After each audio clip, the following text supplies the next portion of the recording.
y'all? This is John and Mike back for another episode of the Nothing Finer podcast. Once again, live on Millions and available on the Fans First Sports Network. If you're live with us tonight, I want to apologize about starting a little bit late. I did actually eat dinner before we recorded. It's part of that. And then we had some technical difficulties. So if you're watching live and nothing between the audio and video is acting up, Comcast sucks. It's kind of what I'm learning with my internet here. So Well, and TV too, because they're not showing the Braves right now, right? correct, yeah. So they got a lot of work to do. But tonight we are doing season 2 of the Puncher's Chant series that we tried out last year. It's one of those things that when we asked, everybody that responded liked it quite a bit. So we're doing it for round 2 this year. We are both doing. You know what? We'll get to that in a minute. But before we get to all that, how have you been and what are you drinking? We've been great. I mean, I got 13 more days left with kids this year. It's testing season for us. We got another, 3 or 4 days left of that. I got next Saturday, so a couple days from after y'all listen to this part. I'm chaperoning a trip to Universal Studios down in Orlando, so it's like an all day thing. It's like a 24-hour trip where we're not sleeping at all. Like we can sleep on the bus, but it should be a good time. I'm looking forward to it. But yeah, man, just trying to. May is fucking silly season in middle school and I'm sure high school, elementary, all that as well. But as far as what I'm drinking, I was finally able to find the Los Bravos Terrapin beer Oh, that they. that's a good one. Yeah, dude, I had it for the first time yesterday when we went out to Tybee. We went to AJ's dockside with the Yep. kids and stuff. Had a good time there. Um, and I was like, "Fuck, this is good. Like, I'll pay the premium price for it. It's Yeah. better, way better than PBR. So like, I've been sipping on that for the last couple hours. But how's it going for you? No, man, it's good. Went to Dave and Buster's yesterday for Kelsey's birthday, which was Wednesday of last week. Um, Dave and Buster's on a Saturday afternoon. A little crazy. A little crazy. It's new too. It's only been open since like New Year's or whatever, or close to that. So it's only Yeah, for I think a so. little while. Yeah. But Dave and Buster's out. It's really nice. They don't have a lot of the old games like the ones that we grew up with, which was kind of weird. And this is real random. The ball drop game, the one where you're supposed to drop 50 balls in the cups as it's rotating around. Mhm. I am top 1% of the planet in that game. Oh shit. Okay. The I, all the beer pongs paid off. well, no, this is where you push a button and it drops it. It's just all timing. Oh, okay. So I played like 5 or 6 times. 49 out of 50, 4 of those times, 48 once. Sheesh. And I would have got 50 at least once, but the ball hit the bottom and bounced back up and knocked the other out. I was I was pissed. I was pissed. I As you was. should be. Yeah, yeah. Jackpot was over 900 tickets, so I was highly upset over that. But no, man, Georgia Diamond Dogs swept Vanderbilt, including 2 run rules. Um, the Braves also got swept, but you know that somewhat counteracted. I was about breaking even. And then today, one of my favorite F1 drivers got their first win of his career. Lando Norris, shout out Lando. Hope you hear this. But no, he got his first win of his career. I've liked him just because of the person he is, let alone a good driver, for years now. And he finally got his first win, which anybody other than Max Verstappen winning in F1 right now is just insane. And he beat Max by like 7.5 seconds. So, Damn. yeah, Okay. yeah. I Shout out, I no, go ahead. no, shout out Lando Norris. And then because the race was in Miami this weekend, they had some of the F1 mechanics and like team staff trying to field punts at the Dolphin Stadium. Okay. The Ferrari team boss actually caught one. Highly impressed because he's like 60.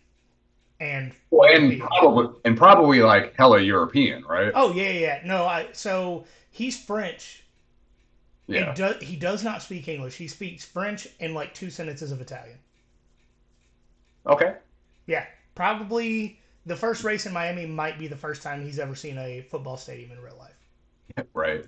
So like I know you went to an F1 race like what last year? 22, 2022. Yeah, what a year and a half ago or so. Yeah. Um, so I saw a picture online about like the prices of like concessions at like in Miami of like being like over like $100 for like just like regular ass food. It's like was that like kind of on par with what So it was?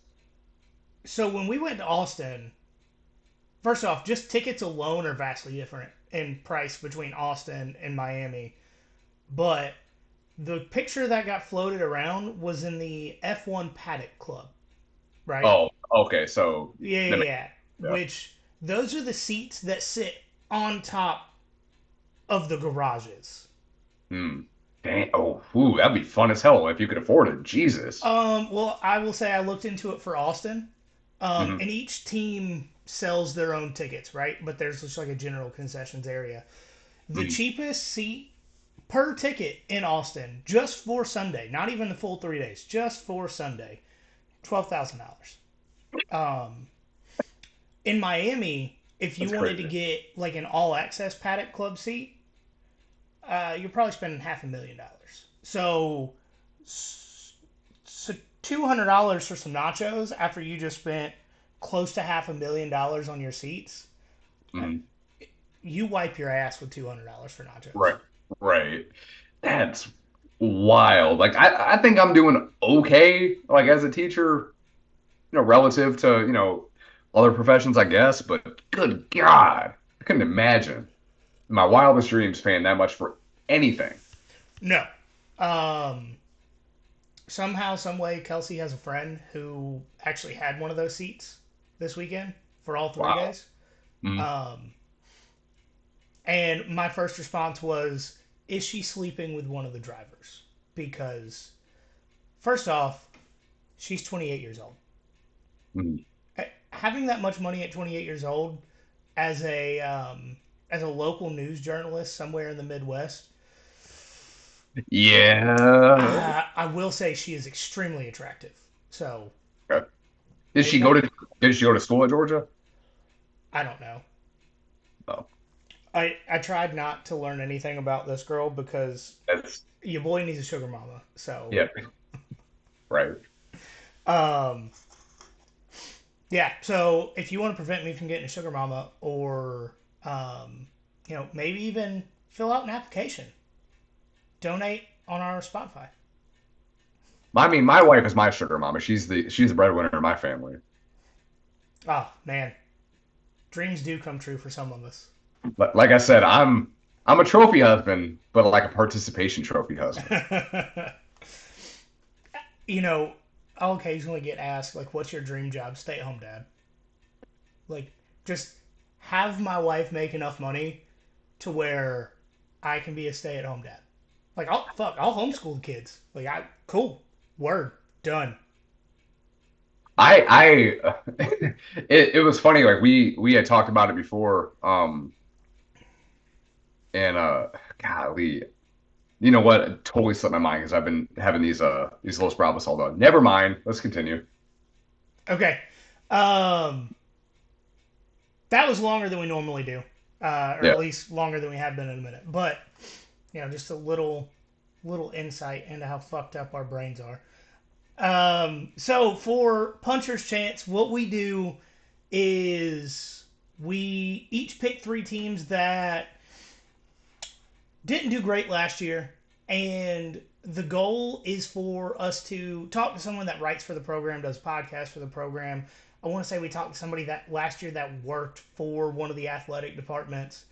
Um, but the goal is to talk to somebody and have them tell us why they're going to be better. We're not talking to anybody tonight. This is the introduction. Um, but last year I picked all SEC teams on 100% accident. But I had Texas A&M, Kentucky, and Ole Miss. In 2022, A&M was 5-7, Kentucky was 7-6, Ole Miss 8-4. So that is a combined 20 wins between the three teams the season before. In 2023, A&M went 7-6, Kentucky stayed right at 7-6, and Ole Miss went 11-2. So they improved by 5 wins to get to 25 total. Mike, who were your teams last year?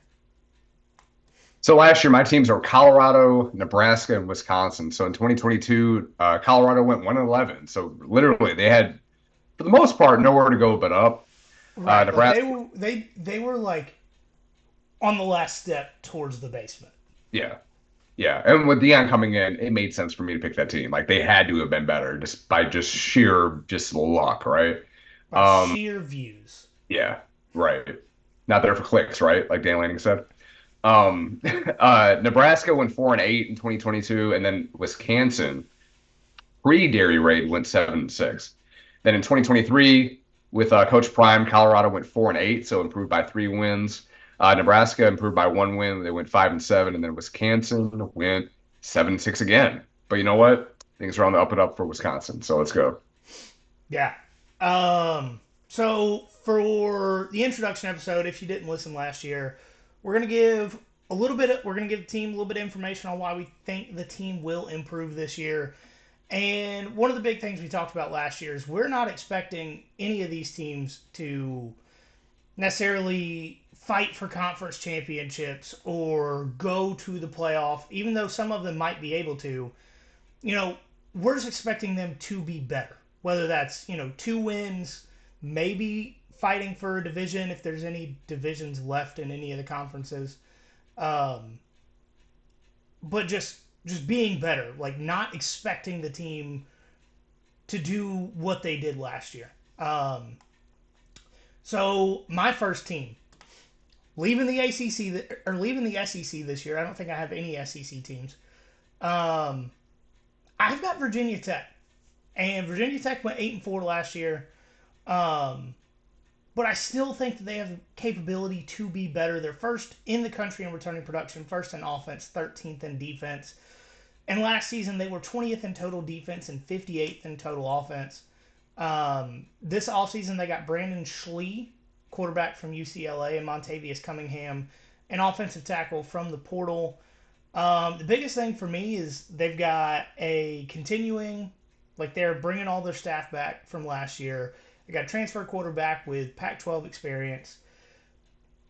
And they did so much better at the end of the season than they did at the beginning. That the trend, I believe, should continue. If their passing game can improve, they've got a fairly easy schedule. Most difficult games, Miami, Clemson, and then it's a toss-up between Rutgers and Georgia Tech.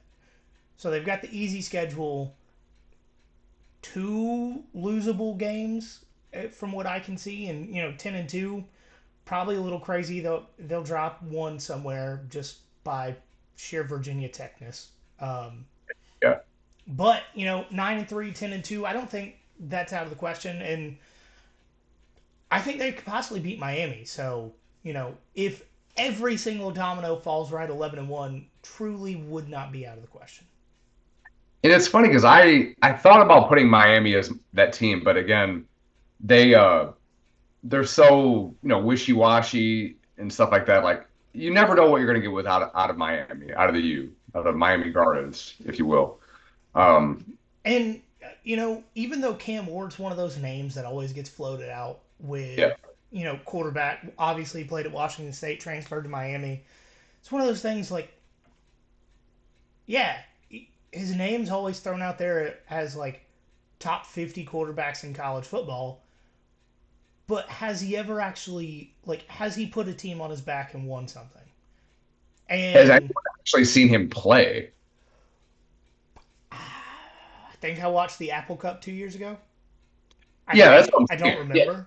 yeah, that's what I'm saying. Is like, I mean, it sounds like a great name and everybody talks highly of him, but like, I can't tell you anything about Cam Ward. I'd like to, because I mean, it sounds like a good name. Like he was kind of flirting with going to the NFL because it was kind of again wishy-washy whether or not he can get into Miami because it is. I mean, it is a good academic institution for the most part.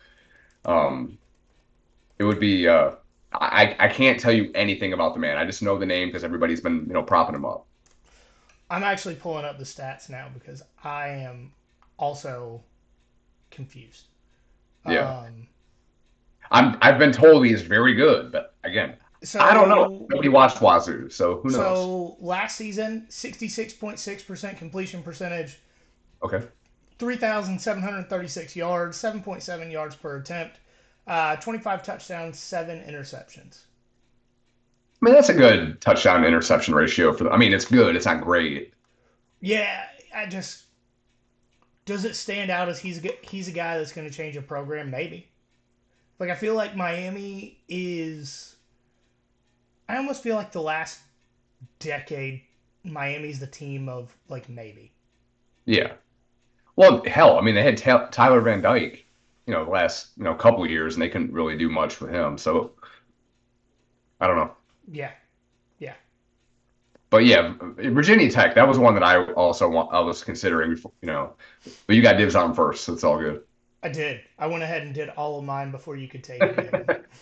Yeah, it's all good. All right, so my first team is actually Michigan State, and as bad as much as that pains me to say, I do think they're going to like considerably better than what they were last year, just because of how big of a dumpster fire it was for Michigan State and East Lansing last year. So This is almost your Colorado of this year. Like yeah, they literally have, can't be worse. yeah, they have to be better. They have no option. I mean, I guess they do, but they really shouldn't have another option than to be better than 4-8 last year. So Michigan State in 2023, like I said, it was a complete dumpster fire. They went 4-8 overall, 2-7 in the Big Ten, and then the team completely fell apart after Mel Tucker was fired and the scandal, came out about the, his whole thing. I won't, go into that because we've talked about that before, so I won't go into it. But um, I'm sure Michigan State did their best Tennessee impression by trying to dig up stuff about Mel Tucker to try to not pay his $100 million buyout, which no success. They don't have to. At least right now. I'm sure he'll try to appeal that and whatever. But He'll try to fight it, but yeah, man, it, if and I haven't done much research lately, but if what has been said is true, that man should pay them to be yeah. fired. If you are trying to hook up with a sexual assault survivor that's trying to talk to your players about sexual assault, you're tone deaf and very dumb. Right, like you should be fined by the university for stealing their money. Yeah. And really, he got that hundred. I don't know if it was quite $100 million, but close to $100 million contract because of fucking Kenneth Walker, a transfer that he got for 1 year. That played Yep, really, really well beat and Michigan. played well. Yeah, he beat Michigan. Yeah, he did. That what in 21? Yep. I I mean, was he beat them sitting at the single-handedly. battery waiting for the World Series game when Mhm. Michigan State beat Michigan. And Michigan State had no business beating that team that year, but again, No, Kenneth Walker was on another level, so it makes sense. Um, But with Michigan State, they're 73rd in returning production, 61% in overall production, 48% in offensive production. So it's 103rd out of 134 now, and 74% on defense, which is 16th nationally. So again, with the team that bad, being mid in returning production isn't really the worst thing. I mean, they're right in the middle of that. So it's not the worst thing in the world. So kind of the reason why I was thinking Michigan State was you're entering a new head coach to Michigan State, Jonathan Smith from Oregon State, not to be confused with former Michigan State head coach John L. Smith, who, again, if y'all, I'm sure most of y'all listening to this, they kind of follow the SEC is familiar with John L. Smith and his kind of weird ass year after he took over for as interim coach after Bobby Petrino's whole scandal happened. He's a character. So just, I mean, go on YouTube, look at all the John L. Smith like press conference like highlights from at Michigan State and then Arkansas, and you'll see like this guy is fucking nuts. Like he's out there. But again, I'm not talking about that's not the not the John Smith that took over from Michigan State. It's Jonathan Smith from Oregon State. Um, Jonathan Smith again, he was really really good, if not great at Oregon State for the kind of program that they are. He beat the hell out of Florida in the Las Vegas Bowl a couple years ago. I mean, they won. That team won like 10 games that year, Yeah. and really, I mean, that was a beatdown. That wasn't even close that Yeah. year. But Yeah. Yeah. No, it was a ranked Oregon State team that got screwed into playing that bowl game somehow. Kind of like they got screwed out of being in the conference. yeah, yeah. But so when Jonathan Smith took over the Beavs in 2017, he actually went 1-11. Like they again, kind of like the Colorado thing that we talked about a moment ago. They were really bad. In 2018, they had 100% improvement. They went 2-10. So it is 100% improvement. It is. Um, and again, that's one math thing I can get right there. Just very. In 2019, they improved by a lot. I don't know the percentage, but they went 5-7 in 2019, 7-6 in 21. Because I'm not counting 2020 because that was a weird year for the Pac-12. It was just a weird year for all of sports. Yeah. But 10-3 in 2022, that year that they beat Florida in the Las Vegas Bowl, and then 8-5 last year, which they should have probably done a little bit better than that. But again, 8-5 for Oregon Well, State. who was their quarterback last year? DJ Uiagalelei. Again, Yep. I can't say his name. You can. Uyunglele. There we go. But again, like I said, like really the first couple years that he was in Oregon State, I'm going to ignore just because that was pre-transfer portal, and you couldn't remake a roster that quickly and like expect to be like good. So that's not really on him that he won 3 games his first 2 years. Right. But like yeah, I talked about that already. So he's used to being the little brother in his own state. Obviously, Oregon State and Oregon, little brother to that team in Eugene. And he actually beat Dan Lanning once. Like one of Dan Lanning's 5 losses came to Oregon State. Yeah, So that like was the 2022 season. yeah, like he again legit like he's a program builder, and I think he went to Oregon State as well, right? He did. Yeah, it was Yeah, it was a bit of a shock that he left, but with Oregon State, once like I said, getting screwed out of being in a conference, he was just kind of like, there is no visible future here. I've got to do this for me.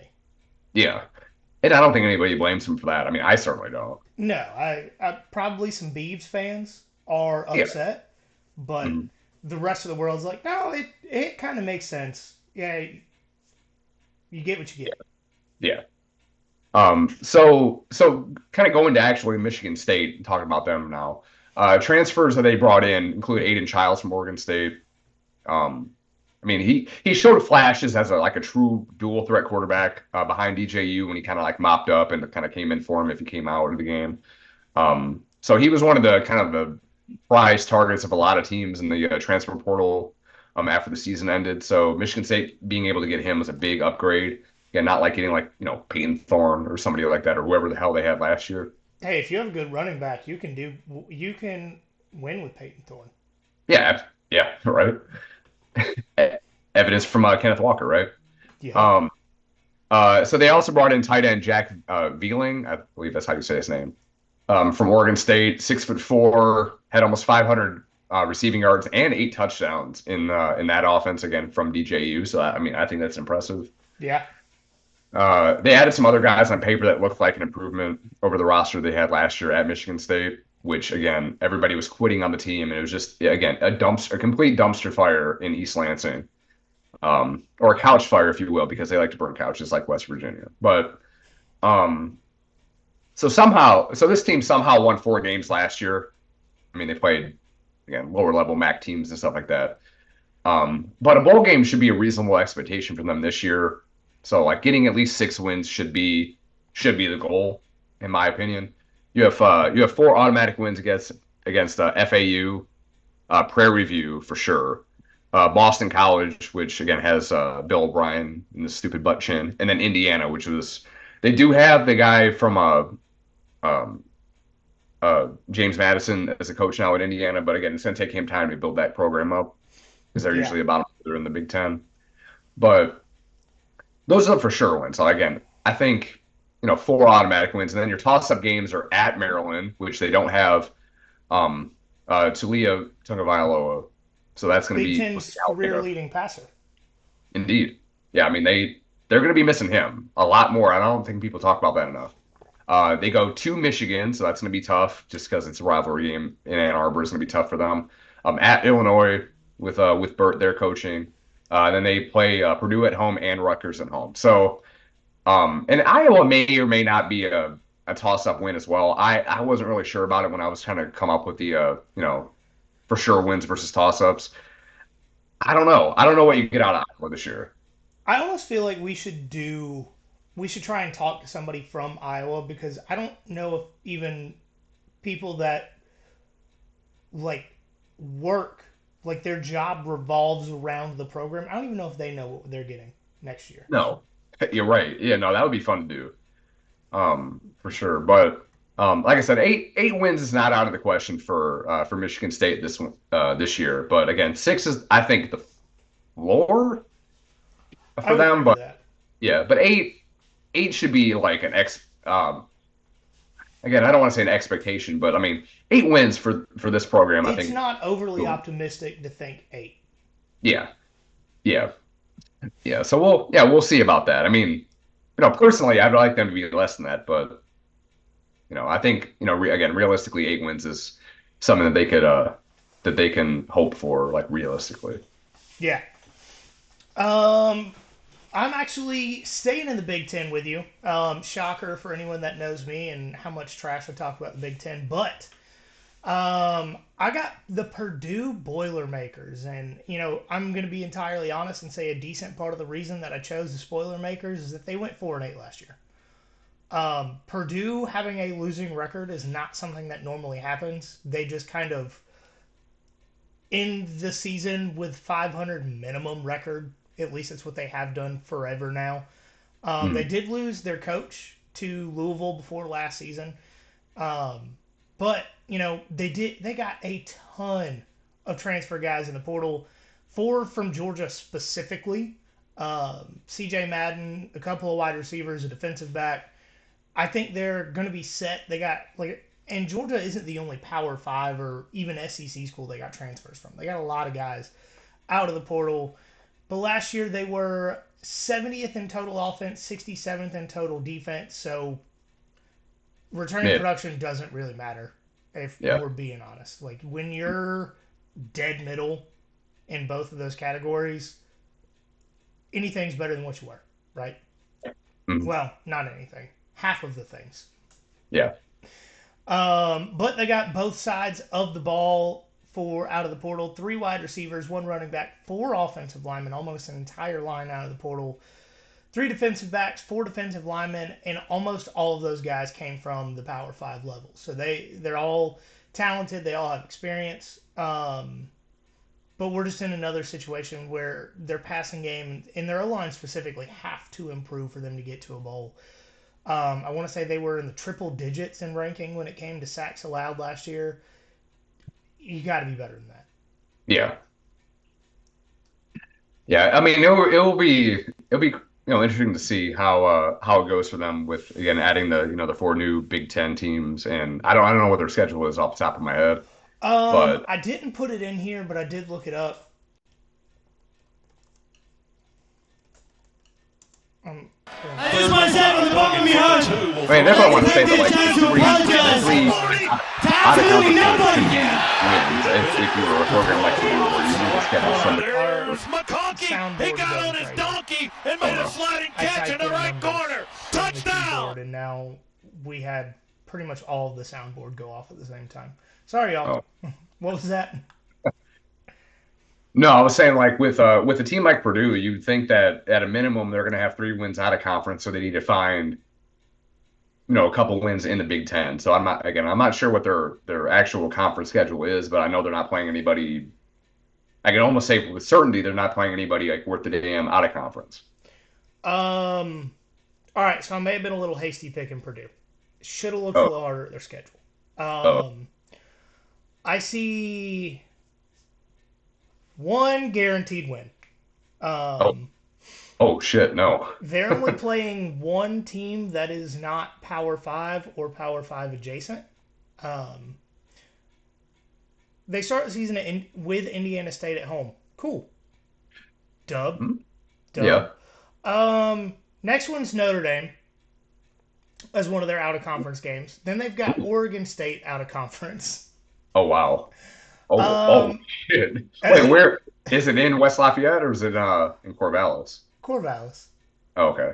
Oh sheesh. Okay. Then Nebraska at home, at Wisconsin, at Illinois, Oregon at home, Northwestern at home, at Ohio State, Penn State at home, at Michigan State, close with Indiana. Damn.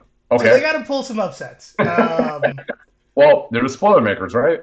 Yep, spoiler makers. We need you to come back real hard this year, because I'm feeling real stupid right now.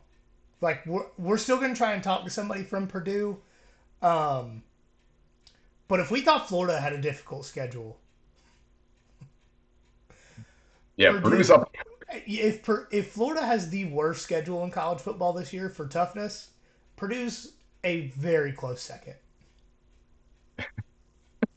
It's got to be tough to be a Purdue fan. Oh, I slight regret, but Yeah. I'm riding with them. I'm riding with them. Riding with them. Let's go Purdue.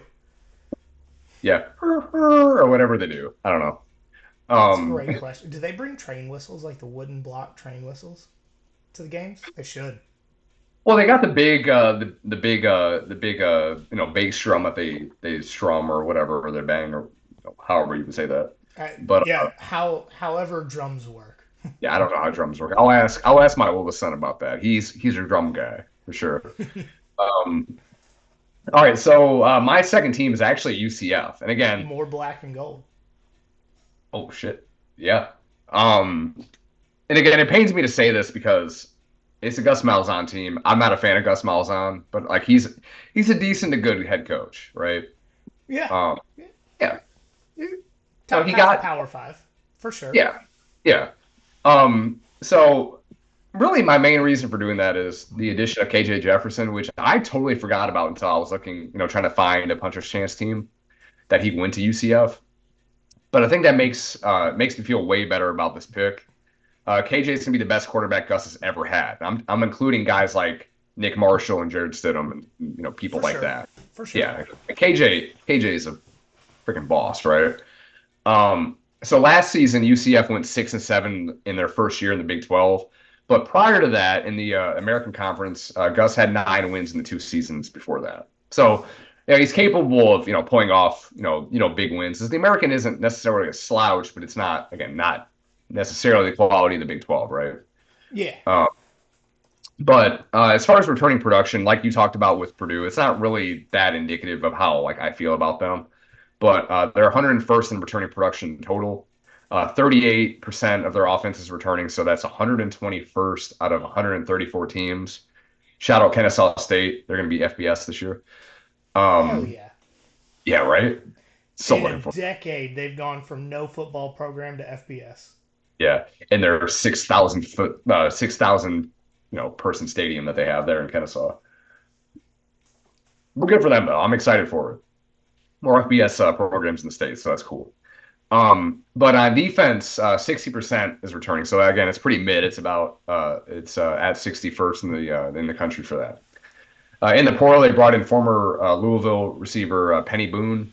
He went to Detroit MLK, so There were a lot of SEC teams going after him too. yeah.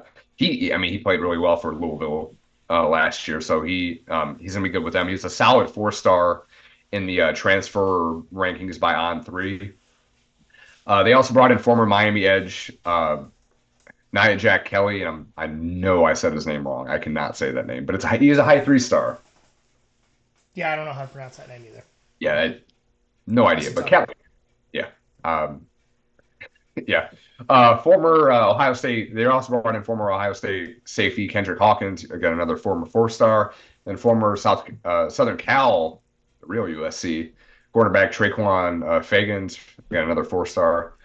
But really, overall, like the way they've been recruiting and the transfer portal, how they've hit that, their additions have brought their roster talent closer to what a competent Big 12 team should be, and like a title contending Big 12 team should be. In just over a year or so. 2024 recruiting class there for UCF was third behind Texas Tech and TCU, but they brought in the most four-star guys of anybody. They brought in seven, which again doesn't sound like a lot, but again for like the fourth power four team or core four team or whatever we're calling them now. Yeah, I still don't know. I still Yeah, we'll when we talk to Connor O'Gara later in the offseason, we'll get him to yeah, convince us of one way. yeah. But again, they're bringing in the talent to where they should be able to compete in the Big 12. But uh, just some other notes that I found when I was looking this up. Only Colorado and Texas Tech landed a 5-star. Nobody else in the Big 12 did. Only two total. Yep, I was about to question you on that, but Texas and Oklahoma are gone. Yeah. So there are no recruiting powers in the Big 12. No, there's not. It's Dion if he chose to recruit high school, but that's not the case. I, yeah, no, I almost feel like we have to have a whole episode about Colorado for not football things if we want to talk about everything. Like that's Yeah. and we were Dion fans. That's what kills me. Yeah. I mean, we were big on Dion. We talked to the dude we talked to last year was like about to interview Shador, Shador. right? Yeah. Yeah. Yeah. So again, we were big on Colorado last year. Not as much this year. No. Um, especially with what's going on the last couple weeks with Since transfer going really on. just since the football season ended. Yeah. That's tough to see, but there'll be a time to talk about that later. Um, and actually, again, talking about just the Big 12 real quick. Arizona actually had the worst class. Again, Yeah. granted, yeah, they had, but they hired a coach in mid-January, so that makes sense. But yeah. As far as UCF goes, again, for sure wins.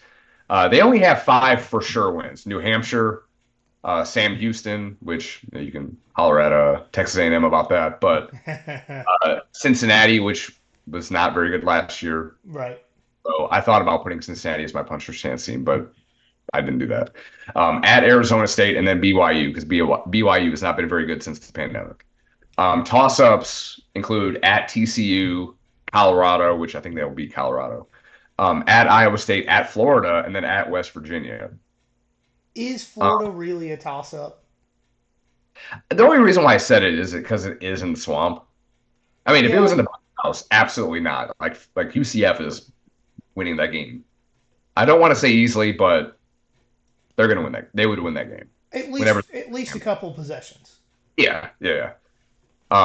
So again, I think they have the potential to win 9 games this year with KJ Jefferson. That's kind of like what I'm relying on the most. Their running game is going to be what gets them to that point. Again, Gus Malzahn does his best when he has like that wing T ish Yeah. uh, rushing offense that he had when they went to the SEC championship and lost against Georgia a couple years ago. And he's going to have that in UCF. And again, it's a way less talented conference. I think he's going to do big things for him. No, I agree. I didn't even consider UCF because in my head they won more games than they did last year. Mhm. It took me a while to reach that conclusion that UCF would be one of mine because I mean, for a while there, I had like Arizona, and then I had Kentucky, and then I had another team in there too. And I'm like, you know what? Like, I don't think they're going to improve like that much because of their schedule. So once I looked into UCF more, it kind of was like, damn, okay, they have a chance because I Yeah, forgot about KJ Jefferson being there. and they would have actually had a winning record last year if Georgia Tech didn't come back in the second half. Yeah, Uh, I mean, Georgia Tech just did kind of what we projected them to do in that bowl game. Um, yeah. Georgia Tech would have been a sneaky pick for one of us to talk about.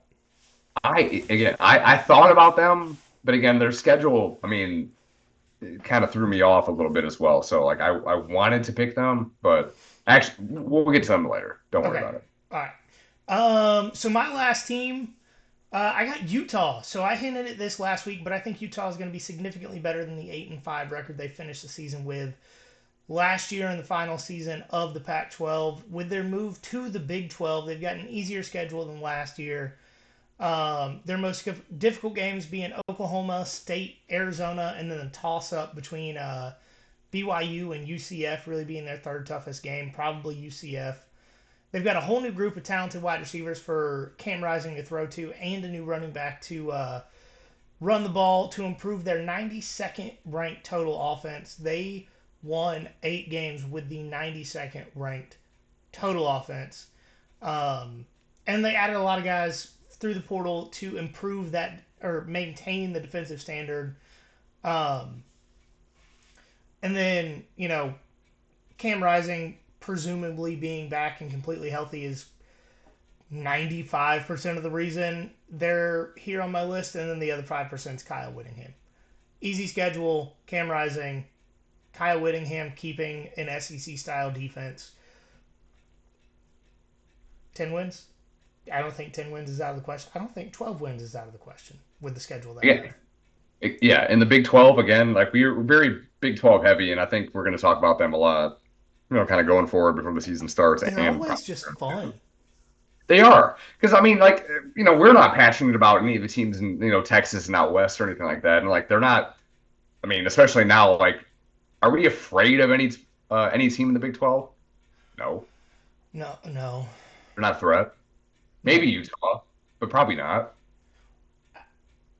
Utah, the year that they were fighting Ohio State in the Rose Bowl, that was a damn good Utah team. But that was also the year Georgia won in 2021. So yeah, I probably one of the best Utah teams of all time was that 2021 team. And then if Cam Rising didn't get hurt, they may have beaten Ohio State. For sure. Excuse me. All right, so my last team is actually going to be Clemson, believe it or not. It was weird saying that because, like, they've been a perennial, national championship contender, ACC championship contender, all that. So you say, Mike, why pick a 9-win team to be your puncher's chance team? Well, when you think they'll run the ACC and win 12 games, I'm going to put them there. So last season they went 9-4, but that included overtime losses to Florida State, in Clemson, South Carolina, Miami on the road, which is tough because Miami doesn't have a home advantage at all at this point. And then the Riley Leonard game to start the year, at Duke, and then they did have a 7-point loss against North Carolina State on the road in Raleigh. In that game at Duke, I don't think this is said quite enough when people talk about that game because everybody loves to laugh at Clemson. Yeah. But one of their running backs had 5 fumbles. Jesus, I forgot about that. Yeah. Like, Clemson had that many turnovers and still didn't lose as bad as they could have. Yeah, well, they lost by, like, was it like 14 or 20? I think it was 14. Like, yeah, but what do you have? 7 turnovers in the game. Yeah, and 5 only lost by the same guy, and they only lost by like 2 or 3 possessions. Like, that's an impressive loss. If you can overcome that. It really is. But like in 2024, obviously, I think Georgia's going to beat Clemson in at Mercedes-Benz Stadium in Atlanta, that week 0 game. But realistically, the only other game I could see them losing is at Florida State. But at the same time, like, Florida State's not going to be what they were this year. It's an odd type of revenge game. And sorry to take over for a second here, but no. DJU is transferred to Florida State. Ooh. So yeah. So is Clemson getting revenge on DJU, or is DJU going to try and get revenge on Clemson? Ooh, that's going to be a must-watch game. One of the few in the ACC this year. I agree. But yeah, I mean, like, it could be a loss at Florida State in the first week of October, but they're going to be favored in at least 10 games this year, if not 11 before the ACC championship. And kind of going back to a week or two when you were talking about it, you talked really highly about Clemson after the spring game. Cole Klubnik. Cade Klubnik. Cade, I don't know why I said Cole. You know what? The dude from the SEC network just throws me off all the time. Cole Kublik and Cade Klubnik. Yeah. Say it's synonyms. But Klubnik, being in his second year under Garrett Riley, I would think would be a big improvement. kind of same thing with Stetson Bennett under Todd Monk in his second year because Todd was there in 2020 as well for for that year. But as always, the team's defense should be pretty good, and Clemson usually produces elite skill players on offense. So again, I don't think it's out of the realm of possibility that they go 11-1 or 12-1 with the ACC championship. So they should be again I think a much better team than they were the last like year or two. Yeah, no, I'm glad to finally get you on the Clemson train, which is real weird to say out loud. Yeah. I I don't like being high on Clemson. I don't. No. Mm-mm. It's it's gross. But we both have at least one honorable mention team, a team that we thought about quite a bit. Um, if you hadn't put Michigan State in your puncher's chance team, that they were going to be one of my honorable mentions here. Honestly, I was going to pick them, and then I was like, Mike might leave. I might never talk to him again. So I Right. can't do Michigan State. I got to let him do it if it's going to get done. Um, but man, West Virginia. I will say the biggest reason I did not get West Virginia is because their schedule is brutal, and they went 8-4 in the regular season last year. Like Yeah. that is good for West Virginia. They were projected to finish last in the Big 12. I think they were fourth. Um, but it really just comes down to they have an extremely difficult schedule. So, like maintaining at 8-4 would still be a hell of a year for them. Um, I will say, whatever game they wear those Coal Rush uniforms in, automatic dub, automatic. Those are so dope. Oh my They're God. Yeah. some of the coolest uniforms come out in college football in a long time. I, My only question about it is like, are you gonna be able to read the numbers? Like, can you imagine that game being at night? the cool thing that I could see if they do it at night, do reflective stitching around the name and numbers. Yes. Yes. Because first off, if you're doing it for coal miners have to wear reflective shit in the dark. Yeah. Mhm. First off, but second, just you would just see an outline if somebody's running away from you of just for example number 7 and then a name. Yeah. That would be sweet. Maybe that's a part of it. Maybe they're just hiding that until the actual game that they play them in. West Virginia, if you would like to use that idea, I just request um, flights, hotel, and 2 tickets to any home game this year. That's it. I would love to go to Charleston and for one of those games. That would be dope. So right after I got out of basic, I had a friend that was he was in the SAE fraternity at West Virginia, Mm. and I was leaving Dahlonega to pick up a friend to drive up to West Virginia and just party for a week for spring break. Like that was my plan. All I had to do was get there. And he was like, dude, stay at the house. We cook dinner every night. You're not paying for alcohol. Just get here. And I Mm. was just going to go get smashed for a week in West Virginia. Before I got 30 minutes away from Dahlonega, a a homeless man walked in front of the car in front of me who slammed on their brakes. And at the time, I was driving a Mustang with bald street tires and totaled it in the back of their car. God, man. So I spent my spring break looking for a car instead of getting smashed in West Virginia.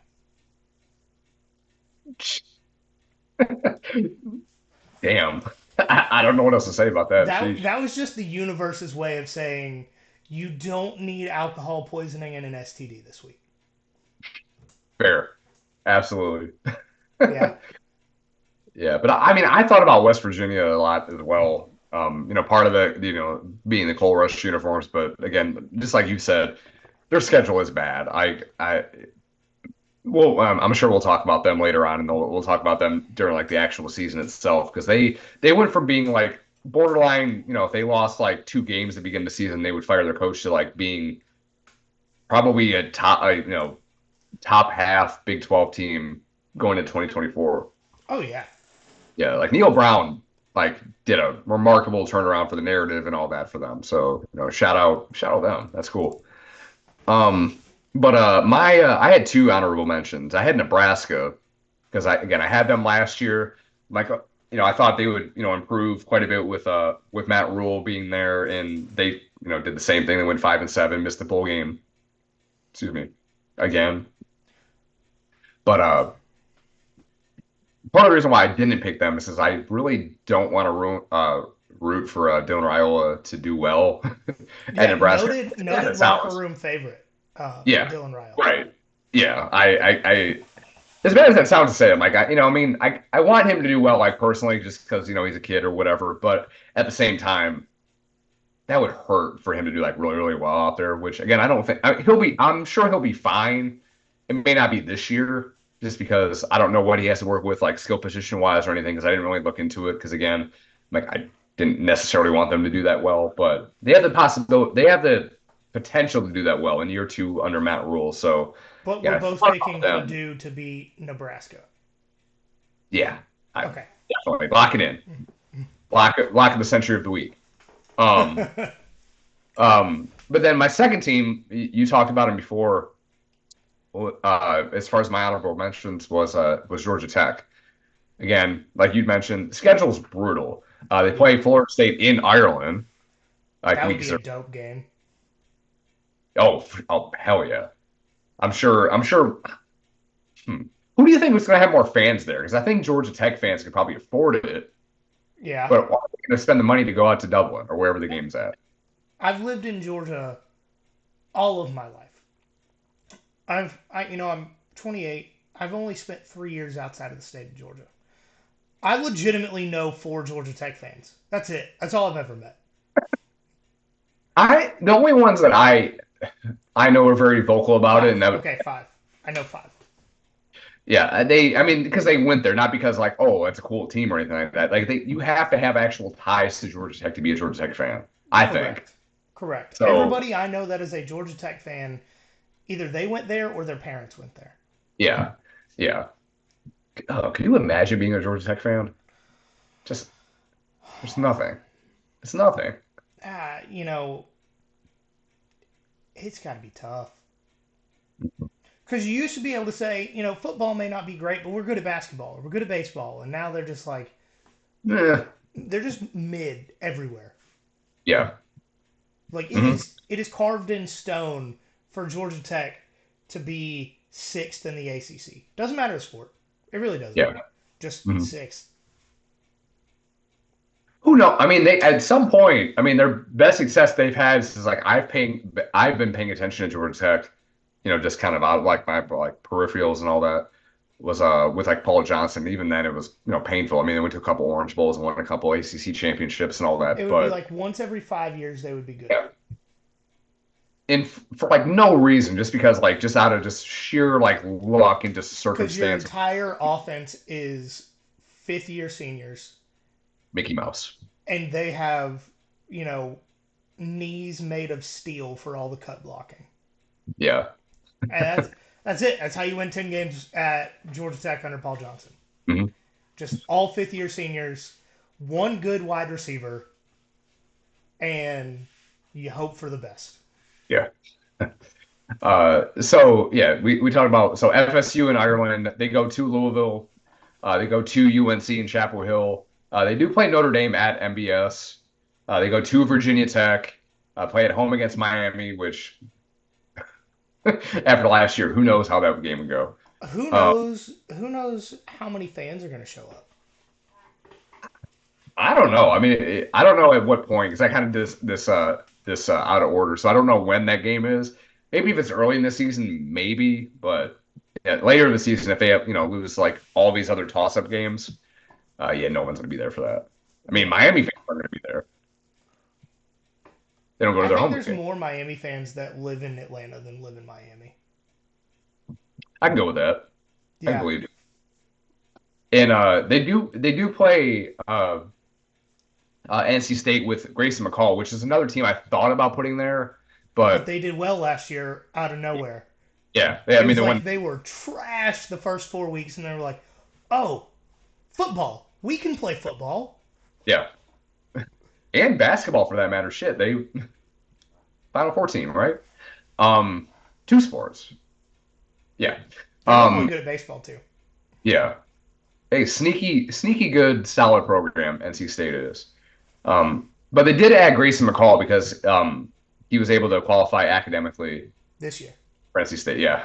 Because I think like the last like 2 or 3 years, like they had talked about him being a transfer portal target, and then Well, just last year he entered the portal, and then he was like, "Wait," and this is a hypothetical number I'm about to throw out. Like, wait, you don't take 1.2 GPAs? yeah. Okay, you want to know something that's funny? I mean, if anybody's listening at this point, that I work with would be crazy. But like, so, one of my colleagues, his son, he played at Coastal Carolina with Grayson McCall, and they had met up for something like during spring break, and they were talking about like they were like the only two guys from that team that have like any kind of NFL potential to to actually make it to the league. Um, which I think honestly that my colleague's son probably has more potential to make an actual career out of being in the NFL, but we can talk about that later. I would love to talk about that. Um, He's a cool kid. I've talked to him a few times, like especially the last like week or two when he's been home. all right, guys. We are going to hit on baseball for just a second. I know we talked about it at the top, but Georgia was able to sweep number 17 Vanderbilt, ranked 2 spots over Georgia. Um, First 2 games were run rules, one in the 7th, one in the 8th, and then today had to play 9 innings to win today, but they damn sure won. A little Well, disappointed it took them 9, but Charlie Condon has now homered in 8 straight games. Um, this insane. this late in the season, he still does have almost a 500 batting average. It's 460 something, and leads country in home runs and the Georgia record for all time and single season. Um, And still has another series or two left, right? I believe 2. I will look it up real quick. I think he's got Florida for sure. Because I think they go to Gainesville to end the season, right? Yes, and they have South Carolina. Ooh, South Carolina, who is ranked. Um, but I just got to the website, and I will say the baseball and softball websites trash. I don't understand. yeah. I really Hmm. don't. Um, but they've got. I'll scroll down to it eventually. South Carolina this weekend, Thursday, Friday, Saturday series at South Carolina, so that one's going to be tough. Mhm. Um, and then no more midweek series, which is nice to give the guys a break. But Yeah. they've got the series after that is Florida in Athens. Oh, it's an Um, app. Oh yeah. yeah, Thursday through Saturday series once again. All these games are going to be on. Well, it looks like the last Florida game is not going to be on any sort of network, which is kind of odd. Hmm. It looks like the last South Carolina game is not either. But Damn. first 2 South Carolina games are going to be televised, and then the first 2 Florida games are going to be televised on SEC Network Plus, and then the Saturday game against South Carolina is going to be on regular SEC Network. Just Sweet. support the guys. They're doing insane stuff this year. I mean, Charlie Condon's taking all of the love, but Corey Collins doing phenomenally. He's one of the holdovers from the last regime. Just a ton of guys that are doing great. Pitching staff doing enough. Doing enough. A lot of the starters are a lot better this year. Um, and I don't remember if we talked about it. The Georgia pitcher Maratna was 100% using sticky stuff in that game against Texas A&M. The guy, Yeah. Yeah. I don't know. I don't know him. I don't know any of the coaches. But looking at what he did and then getting a foot of extra movement on his breaking pitches, Yeah. striking out the side in 2 innings against the number 1 team in college baseball, and then coming out just today. I'm pretty sure he gave up 3 runs today. And every pitch was just board flat. And it's like, coach, if you wanted to just like sweep this under the rug and have nobody talk about it, don't let that kid pitch until the tournament. Yeah. Like that's what you should have done. But yeah, tough look. He 100% used sticky stuff. Yeah. There's no denying that. Like I would love to like be the the voice of the homer there, but yeah, Sticky stuff. he definitely did it. Yeah. There's no denying that. Like I would love to like be the the voice of the homer there, but all right. If you're not already, follow us on social media at nothing.finderoutpod on Instagram, at finderpod on Twitter, Facebook, and YouTube. Search there. Subscribe to our YouTube channel. You can, if you're not able to get on lives, you can watch these. We're reaching the point of the year where you're going to see me in the same tank top or cut off t-shirt every week because it's hot. You ain't lying. But follow us on TikTok, Nothing Finder Podcast. Got it right second time in a row. Shout out me. But yeah, we appreciate y'all. And as always, remember there is nothing finer in the land Than a drunken Max's Georgia fan.